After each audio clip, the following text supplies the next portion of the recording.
गहरे जंगल के बीचों बीच एक छोटा सा गांव था जहां लोग अजीब अजीब कहानियां सुनाते थे।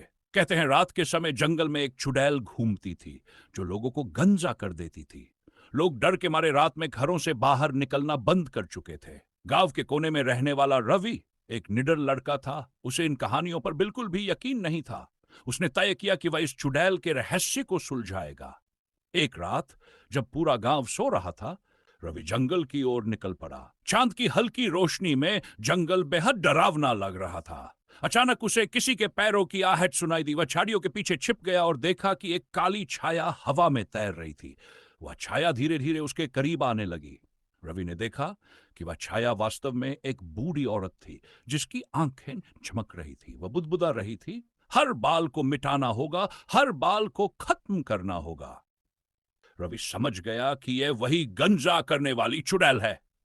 चुड़ैल ने अचानक हवा में अपनी लंबी उंगलियां फैलाई और एक पेड़ की शाखा पर बैठे पक्षी के सारे पंख गायब हो गए। वह पक्षी नीचे गिर पड़ा। रवि यह सब देखकर सहम गया, लेकिन उसने हिम्मत नहीं हारी। चुड़ैल ने हवा में अपनी छड़ी घुमाई और बोली, कौन है यहां? मुझे तुम्हारी गंध आ रही है। रवि के दिल की धड़कन तेज हो गई।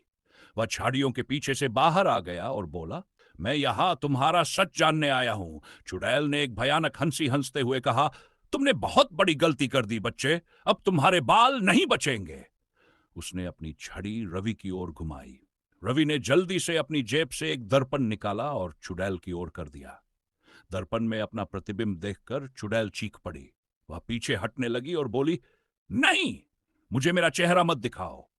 रवि समझ गया कि दर्पण से चुड़ैल कमजोर हो जाती है। उसने दर्पण को और करीब ले जाकर चुड़ैल से कहा, तुम कौन हो और क्यों लोगों को गंजा करती हो? चुड़ैल ने कांपते हुए कहा, मुझे छोड़ दो, मैं तुम्हें सब कुछ बताऊंगी। रवि ने दर्पण थोड़ा नीचे किया। चुड़ैल ने बताया कि वह कभी एक साधारण लड़की थी।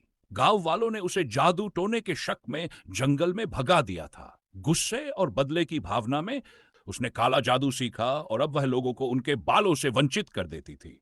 रवि ने उससे पूछा, क्या तुम्हारे इस श्राप को खत्म किया जा सकता है? चुड़ैल ने कहा, हां, लेकिन इसके लिए तुम्हें वह काला पत्थर ढूंढना होगा जो इस जंगल की सबसे ऊंची चोटी पर है। रवि ने बिना डरे चुड़ैल को वचन दिया कि वह पत्थर लेकर आएगा। वह तुरंत चोटी की ओर बढ़ा।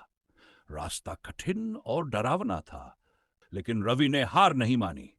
चोटी पर पहुंचकर उसने चमकता हुआ काला पत्थर देखा। जैसे ही उसने उसे उठाया, पूरा जंगल हिलने लगा। उसे लगा जैसे कोई अदृश्य शक्ति उसे रोकने की कोशिश कर रही थी।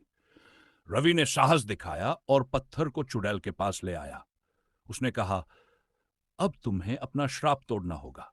चुड़ैल ने पत्थर को छुआ और एक चमकदार रोशनी फैल गई। चुड़ैल अचानक गायब हो गई और उसके बदले एक साधारण महिला खड़ी थी। उसने रवि को धन्यवाद दिया और कहा, तुमने मुझे इस श्राप से मुक्त कर दिया। अब मैं कभी किसी को नुकसान नहीं पहुंचाऊंगी। गांव के लोगों को जब यह बात पता चली तो वे रवि की हिम्मत की तारीफ करने लगे। जंगल फिर से सुरक्षित हो गया। लेकिन कहते हैं, जब भी कोई उस जंगल में झूठ बोलता है या किसी को धोखा देने की कोशिश करता है तो हवा में वही भयानक हंसी गूंजती है। लोग अब भी उस हंस सुनकर सहम जाते हैं।